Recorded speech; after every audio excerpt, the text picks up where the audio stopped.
A vlog, hola and hello, amigos y amigas. A very weird way to start. I'm actually headed out the door, and so I don't even know if I'm going to turn this into a video, but just in case. I'm headed downtown with my daughter to try out a new stylist. There's nothing wrong with my old stylist, but there were certain things that I haven't been crazy about that I don't really need to outline because it's not necessarily about him or about his skills, but just things with my hair and the current cut and the current look that I'm not crazy about, that I'm hoping I can find the 100% right person for. Namely that I tend to have issues with this side of my head as opposed to this side. Maybe I'm paranoid, I don't know, but I have major issues with the back of my head. And I don't know if it shows, but it's always hollow here. The cut feels choppy, it just feels off. I'm looking for someone who knows how to work with my curls, who knows how to give me the layers that I need, who knows how to give it that proper shape to bring it to life, and every curl to be able to fully stand out and not become a frizz ball. I don't know. So hopefully I find the answers with this one lady. Her name is Queen. I have no idea if I'll get to film anything in there, probably not. So this is mainly so I can have some before footage to compare it to the after. I'm just gonna do a very awkward turn because I'm not equipped for that here. That's it. Off I go.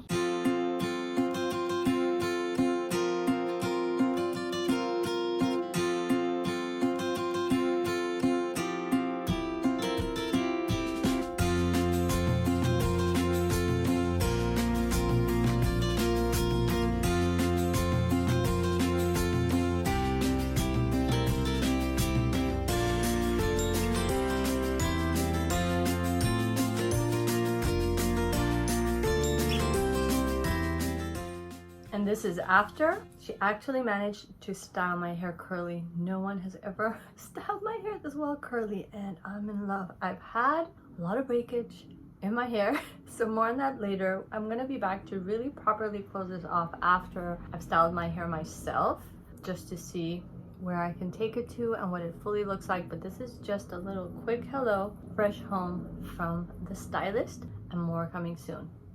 And this is what she looks like styled.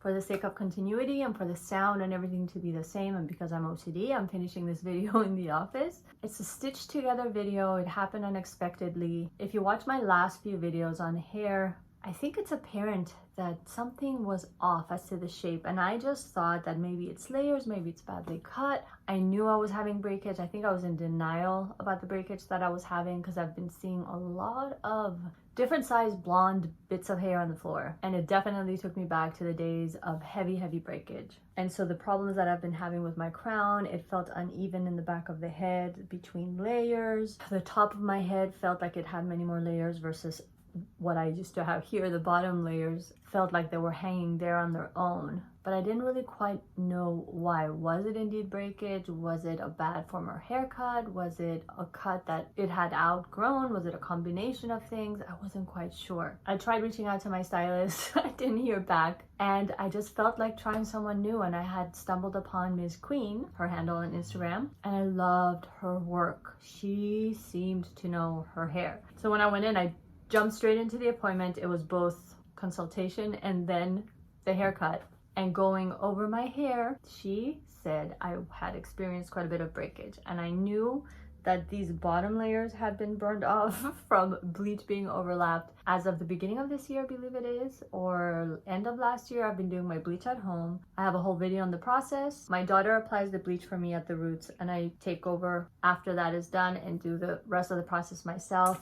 It's very detailed and involved, so you can watch the video for that. The key thing to avoid doing is overlapping the bleach. That basically means that if you're doing your roots, apply the bleach to the new growth only, and avoid applying it to any other part of the hair that has already been bleached, hence overlapping the bleach, because basically you're just further lifting that hair, weakening it, and if that already bleached hair is going to be bleached for the same length of time that your roots are going to be bleached, or even for way less, you can bet that it's going to break off at some point. I absolutely do not blame my daughter for this. I was the one who made the decision to do this at home. And so there are a few key takeaways. First, if you can afford to go to a colorist to get this done, go to a colorist to get this done. Technically, I can afford to go to a colorist, but it's a very heavy expense to commit to every 2 months, which is how often I bleach my roots. I live in San Francisco. It's a very costly procedure. I'm not saying that it's overpriced. I don't think it is, because it is a very involved process to bleach your hair. So I made the decision that for me to remain blonde, I want to do it at home, save myself the money. But in making that decision, I also had to acknowledge and take full responsibility of the fact that bleach is the worst thing you can do on your own, especially if you're not a licensed cosmetologist. It's hard enough if you are a licensed cosmetologist. In 2019, I suffered horrific damage, video here, at the hands of 2 different licensed cosmetologists. So even licensed cosmetologists are not foolproof, fail-proof, super safe. You really have to do your research to go to the right person and to go to someone who knows their hair, who knows how to color, who knows how to bleach. So given that, me not being a licensed cosmetologist, my daughter not being a licensed cosmetologist, and us taking this whole thing on our own shoulders to do it at home is a huge undertaking. And I acknowledge that. That's the key takeaway. If you can go to a licensed cosmetologist, do. But if, like me, you choose to do it at home, don't do it yourself. Find someone to apply the bleach to the roots for you. That's the main at-home takeaway. And then cross your fingers that they do it well and that they don't overlap the bleach. Do I blame my daughter? In no way, shape, or form. It was my responsibility. I took it on, and these things happen. The most noticeable damage has been to these very bottom layers, which is fine. Thank God it's there. But Ms. Queen did tell me that I did have chunks missing here and there, and that the crown of my head is the most fragile right now. Let me turn around if I can and show you. I'll do it in spurts because this setup is not really geared for that. Front of the head.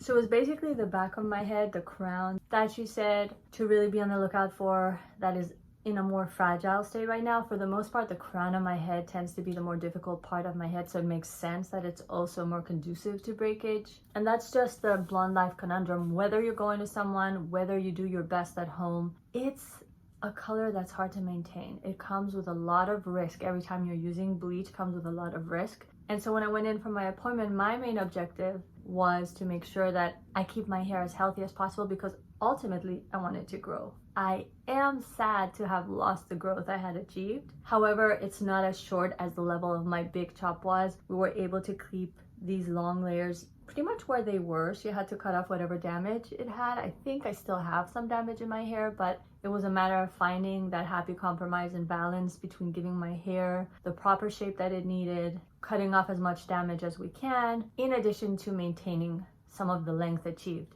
So the maintenance of the length achieved is mainly here, which makes sense because we also needed to balance it with this portion of my head that had become more uneven and haphazard and choppy. And I am in love with her cut. As you saw the day of the cut, my morning look with my uncut hair, you saw it after she had styled my hair. The reason it is poofier and bigger, even though it's styled, is because there was just no moisture in my hair. And though it looked good, my hair wasn't very happy. It was quite dry, and that's normal. Every time I go to a stylist, of course, they're not gonna do my very intricate protocol and routine on me. I don't expect that. It was nice to come home with curly hair, but I also need to pack in the moisture into my hair. I crave it. And so it's a little flatter, mainly because my focus has been on moisturizing my hair, and then my styler bringing the curls to life. And I think it's done a beautiful job, and the cut is versatile. As you see, it can look really good poofy. This was the next day after receiving the cut. I had to go run a bunch of errands and whatnot, and I didn't have time to wash my hair just yet. So this was still all of Miss Green's styling, only that I had picked it out into a fro, and it was so nice to be able to wear my hair like that because my cuts have normally not been conducive to that. And the fact that I have looser style curls means that my hair is not conducive to having an afro style look because it's not very structured, especially if picked out. It's not as structured as tighter, coilier curls.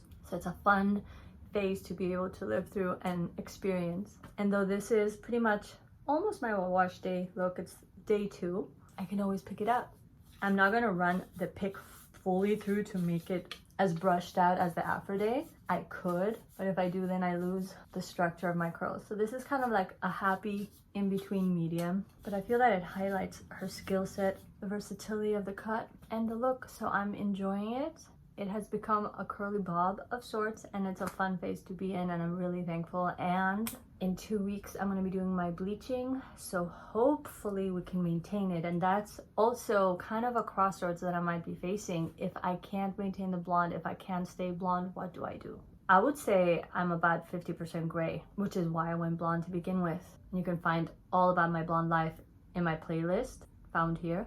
I love being blonde. I love how it looks on me. I love the energy that it brings, especially as one ages. I feel it's kind of like a nice youthful vibe that comes with being blonde, and so I don't want to give it up. I'm hoping I can maintain it. I'm hoping I can achieve nice long hair as I'd want. But the conundrum with having to not be blonde and having a lot of grays is when my hair was dark, the gray would stand out so fast that I had to dye my hair every 2 weeks. So any other shade, even if lighter than dark brown, the grays are going to stand out faster, which means that I would still have to deal with it and dye my hair every 2 weeks. If I do a color that needs bleaching first and then the color added to it, it's the same situation that I'm in, only that this is easier to bleach and tone versus bleach and add color and make sure that's all balanced out. So for me, the easiest route is to bleach and tone. Bleaching is something I do every 2 months, meaning that I just have to chemically treat my hair 6 times a year, versus anything darker I have to cater to every 2 weeks, which means that I would be chemically treating my hair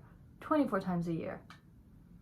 And the other option would be to go gray and have that salt and pepper look, and I don't like myself with that look. So my only hope is to really keep doing well. And maybe one day, if my daughter decides she doesn't want to do my roots, I can find a stylist that will just apply it for me. We can maybe settle on a price and I can do the rest. I don't know, but there has to be a solution out there. I mention all of this because it's part of the blonde journey, which is pretty much what my YouTube channel is about when it comes to hair, because there's also the skating component. And that's the latest with regards to this haircut, with regards to this vlog type update, and with regards to the blonde life. Hopefully it's helpful, hopefully it makes sense. I don't know, but it's just a way of sharing the latest chapter in my curly hair journey and in my blonde life journey. And that's it. Thank you so much for tuning in. If you like this video, please like, comment, share, subscribe. Hit the notification bell to stay tuned for more. And see you in the next one. Ciao for now.